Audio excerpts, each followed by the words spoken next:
अगदी जलद व अचूक बातम्यांसाठी पाहत रहा महामीडिया 24 सदैव तत्पर. हातकणंगले तालुक्यात जुलैच्या पहिल्या आठवड्यात सरासरी 117.9 मिमी पावसाची नोंद झाली असून तालुक्यात 67.8% पर्जन्यमान झाला. तालुक्यातील 8 मंडल कार्यालयात वाठार मंडल विभागातील सर्वाधिक पावसाची नोंद झाली आहे. सर्वच मंडलात पावसाचं प्रमाण वेगवेगळं असून वाठार मंडलात सर्वाधिक 187.3 मिमी पावसाची नोंद झाली असून सरासरीपेक्षा अधिक पाऊस झालेला एकमेव सर्कल ठरला आहे.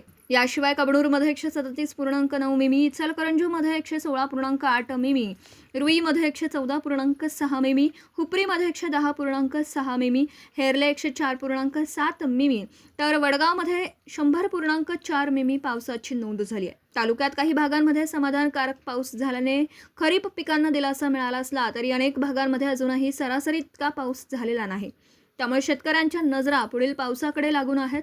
हवामान विभागाच्या पुढील अंदाजानुसार चांगल्या पावसाची अपेक्षा व्यक्त केली जात असून त्यामुळे खरीप हंगामाला आणखी बळ मिळण्याची शक्यता आहे. तर मग चला सबस्क्राईब करायला विसरू नका महामीडिया 24 न्यूज चॅनलला. महामीडिया 24 सदैव तत्पर.